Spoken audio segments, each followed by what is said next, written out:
এই যে নির্বাচন কমিশনকে নিয়ে এসছেন, তার পায়ে আমি জবা ফুল দিয়ে বলছি আপনি ভালো থাকুন। গাঁদা ফুলও দিয়ে দেবো, রজনীগন্ধাও দিয়ে দেবো,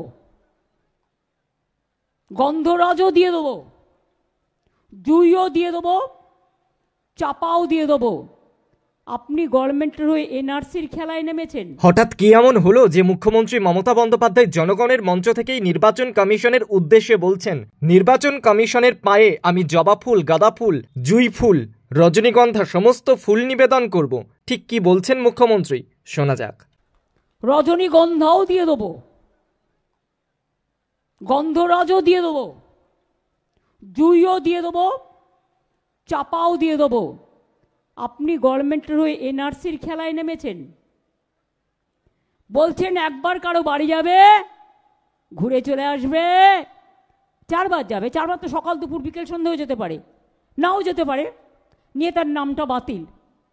কত বড় সাহস!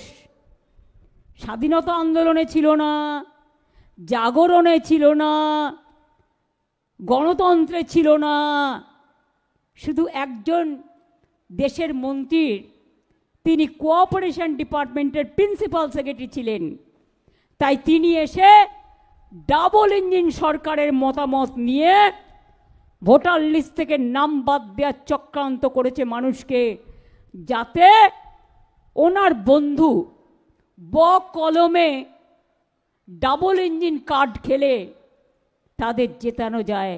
আমরা বলি শূন্য থেকে মহাশূন্যে যাবে, এ ভুল করতে যেও না।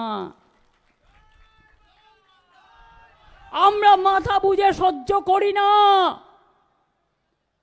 আমরা লড়তে জানি, লড়াই করে বাঁচতে জানি। নামবাদ ডাবল ইঞ্জিনের নেতারা বলছে 1.5 কোটি নাম্বার দিয়ে দাও, সব রোহিঙ্গা। আরে কোত্থেকে এলো এত রোহিঙ্গা? এই ইতিহাস পড়েছে না ভূগোল পড়েছে?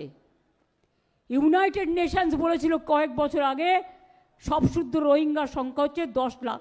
এখন নয় ভেরিয়ে ধরলাম 17 লাখ। সে বলছে 1.5 কোটি লোকের বাদ দিয়ে দাও নাম, সব রোহিঙ্গা।